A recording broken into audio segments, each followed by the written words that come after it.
Media पे जो रोक गांव पे जाने की लगाई गई है, वो जब तक एसआईटी यहाँ पर फंक्शनल है, एसआईटी जब तक काम कर रही है, एक बार वो गांव के अंदर जाके इंक्वायरी कर चुकी है। आज अधिकारियों के बयान नोट कर रहे हैं, काउंटर क्वेश्चंस वो फिर से करेंगे। जब वो हमें ये कर देंगे कि उनका गांव के अंदर का इंक्वायरी कंप्लीट हो चुका है, मीडिया को जाने पे रोक हटा ली जाएगी। मीडिया को रोकने का किसी का कोई इंटरेस्ट नहीं है। एसआईटी को वर्क उसका हैम्पर न हो, उसकी इंक्वायरी प्रभावित न हो, इसके लिए ये रोक लगाई गई। उत्तर प्रदेश के हाथरस में हुए कथित गैंगरेप की घटना स्थल से कुछ दूर यहाँ बाजरे के खेत हैं। आदमी से ऊंची फसल लहलहा रही है। तेज हवा चलती है तो बाजरे की टकराती बालियां शोर करने लगती हैं। गांव को मुख्य मार्ग से जोड़ने वाली सड़क से करीब 100 मीटर दूर बाजरे के ही खेत में कथित गैंगरेप हुआ था। घटना स्थल पर पत्रकारों का आना जाना लगा है। यहाँ मिले कुछ स्थानीय पत्रकार कहते हैं ये घटना उतनी बड़ी नहीं थी जितनी बना दी गई। इसकी सच्चाई कुछ और भी हो सकती है। हालांकि अपनी बात के समर्थन में उनके पास कोई ठोस सबूत नहीं है।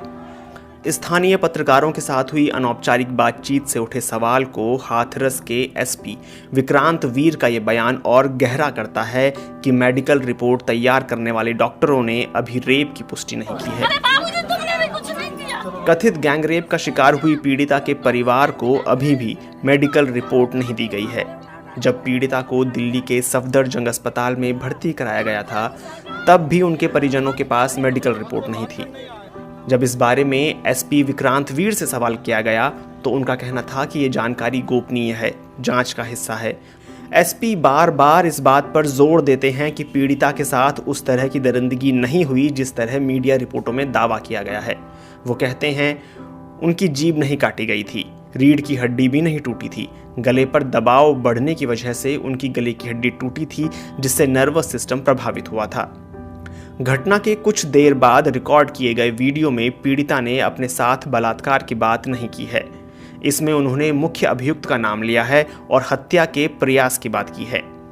हालांकि अस्पताल में रिकॉर्ड किए गए एक दूसरे वीडियो में और पुलिस को दिए गए बयान में पीड़िता ने अपने साथ गैंगरेप की बात की है। पीड़िता ने अपने सबसे पहले बयान में सिर्फ एक ही युवक का नाम लिया था। इस सवाल पर उनकी मां कहती हैं, जब हम उसे बाजरा में से निकाल कर ले गए तो वो पूरी तरह बेहोश नहीं हुई थी। तब उसने एक का नाम बताया था। फिर 1 घंटे बाद बेहोश हो गई। 4 दिन बाद सुध आई तो पूरी बात बताई कि 4 लड़के थे। सफदरजंग अस्पताल ने पीड़िता की जो ऑटोप्सी रिपोर्ट जारी की है, उसमें मौत का कारण गले के पास रीढ़ की हड्डी में गहरी चोट और उसके बाद हुई दिक्कतों को बताया गया है। रिपोर्ट में कहा गया है कि उसके गले को दबाए जाने के निशान हैं। 14 सितंबर को हुए इस कथित गैंग रेप के मामले में पुलिस ने एफआईआर की धाराओं को 3 बार बदला है।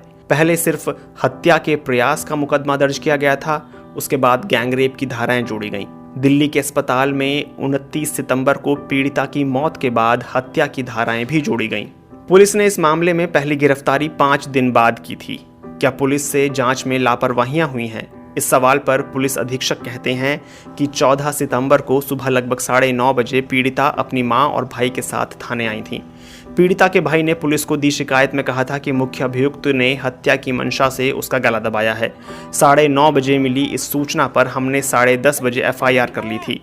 एसपी विक्रांत वीर कहते हैं कि पीड़िता को तुरंत जिला अस्पताल भेजा गया था, जहां से उसे अलीगढ़ मेडिकल कॉलेज रेफर कर दिया गया था। इलाज भी तुरंत शुरू हो गया था। तहरीर के आधार पर पहली एफआईआर 307 और SC/ST एक्ट के तहत दर्ज की गई थी। फिर पीड़िता जब कुछ बोलने लायक हुई तो इन्वेस्टिगेटिव ऑफिसर, जो सर्किल ऑफिसर हैं, ने बयान लिए। उसमें पीड़िता ने एक और लड़के का नाम लिया और कहा कि उसके साथ छेड़खानी की गई। ये बयान हमारे पास ऑडियो वीडियो में है। इस बयान के बाद एक और अभियुक्त का नाम रिपोर्ट में जोड़ा गया। इसके बाद 22 तारीख को पीड़िता ने अपने साथ दुष्कर्म और 4 लोगों के शामिल होने की बात बताई। जब उससे पूछा गया कि पहले उसने 2 लोगों के नाम क्यों लिए थे और छेड़खानी की बात क्यों बताई थी, तो उसने कहा कि इससे पहले उसे कुछ होश नहीं था। पीड़िता के इस बयान के बाद हमने 376D यानी गैंग रेप की धारा जोड़ी और अभियुक्तों की गिरफ्तारी के लिए टीमें गठित कर दी। जल्द ही बाकी तीनों अभियुक्तों को भी गिरफ्तार कर लिया गया और जेल भेज दिया गया। पुलिस ने मंगलवार देर रात पीड़िता का अंतिम संस्कार भी कर दिया था।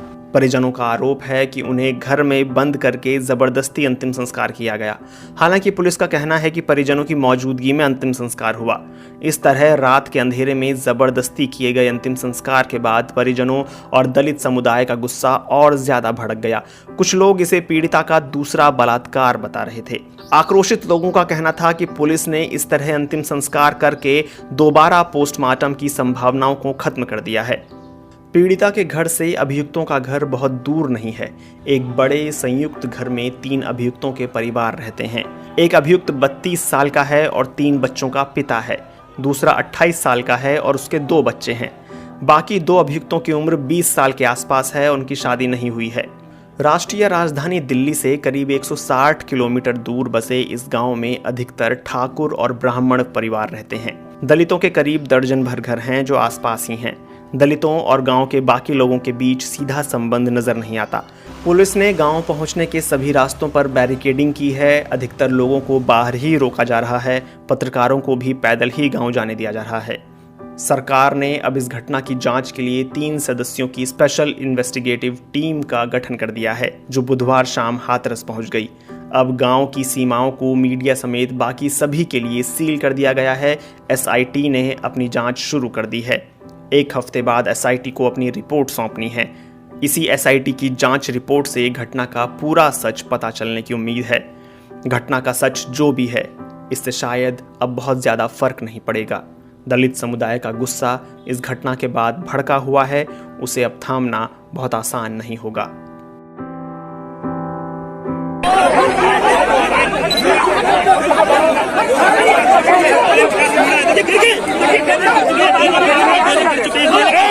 आप लोग